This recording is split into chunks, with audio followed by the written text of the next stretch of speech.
Assalamualaikum warahmatullahi wabarakatuh. Puji dan syukur kita panjatkan kepada Allah atas segala nikmat iman dan Islam, kesehatan dan perlindungan, serta keselamatan kelancaran segala aktivitas. Sholawat dan salam, mari kita persembahkan untuk junjungan kita, Nabi Muhammad Rasulullah SAW. Allahumma sholli ala Syed Muhammad wa ala alihi Syedina Muhammad. Sahabat doa ye tinggi yang dirahmati Allah. Dari kelima, sholat fardu. Salat subuh merupakan ibadah syalat yang memiliki rakaat paling sedikit. Selain itu, salat subuh memiliki keutamaan yang besar. Tidak heran jika ibadah yang satu ini masuk kategori ibadah yang berat untuk dilakukan. Disebutkan bahwa saat seorang muslim salat subuh, maka disaksikan oleh para malaikat, seperti yang tercantum dalam QS Al-Isra ayat 78, yang artinya, dirikanlah salat dari sesudah matahari tergelincir sampai gelap malam, dan dirikanlah pula syalat subuh.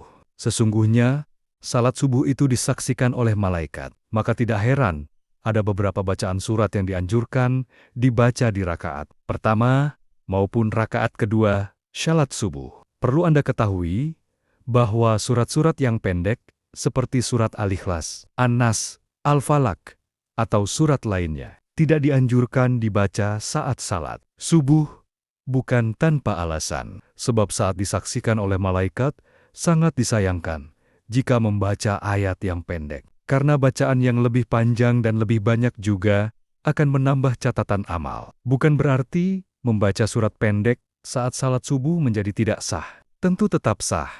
Hanya saja memang lebih afdol membaca bacaan yang lebih panjang. Rasulullah SAW juga mencontohkan membaca surat-surat panjang seperti yang tercantum dalam hadis riwayat An-Nasa 1 dan Ahmad dari buku Sifat Syalat Nabi, karya Syaikh Muhammad Nashiruddin Al-Albani. Begitupun dalam hadis Sahih Muslim, Rasulullah SAW saat salat subuh di rakaat pertama membaca surat Al-Baqarah ayat 136 dan surat Al-Imran ayat 64 di rakaat kedua. Kemudian dalam hadis riwayat Ahmad, Jabir bin Samurah mengatakan, Rasulullah sering membaca surat Al-Waqiah, Aster, Kaf, At-Takwir saat sholat subuh. Perlu Anda ketahui bahwa surat-surat yang pendek seperti surat Al-Ikhlas, An-Nas, Al-Falaq, atau surat lainnya tidak dianjurkan dibaca saat salat subuh.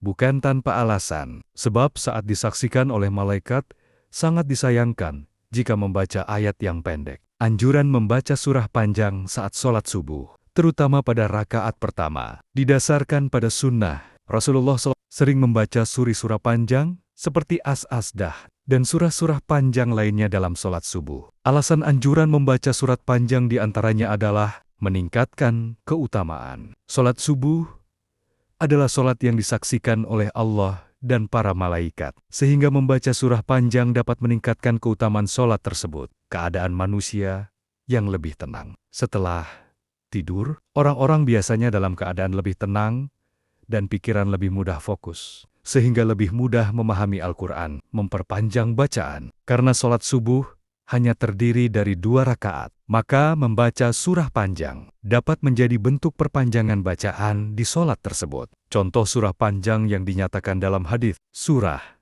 As-Asdah, surah Kaf, surah Ar-Rum, surah As-Sisya, surah Al-Zalzalah, surah Al-Mukminun, surah Al-Insan, surah Mu'awwizatain, Al-Falaq, dan An-Nas. Penting untuk diingat, meskipun dilanjutkan membaca surat panjang, akan tetapi membaca surah pendek dalam sholat subuh tetap sah. Penting untuk menyesuaikan kemampuan dan kondisi masing-masing tentunya. Sahabat doa ye tinggi yang dirahmat Allah, semoga kita tergolong umat yang senantiasa bisa menjalankan sholat subuh dengan bacaan surat panjang. Semoga bermanfaat.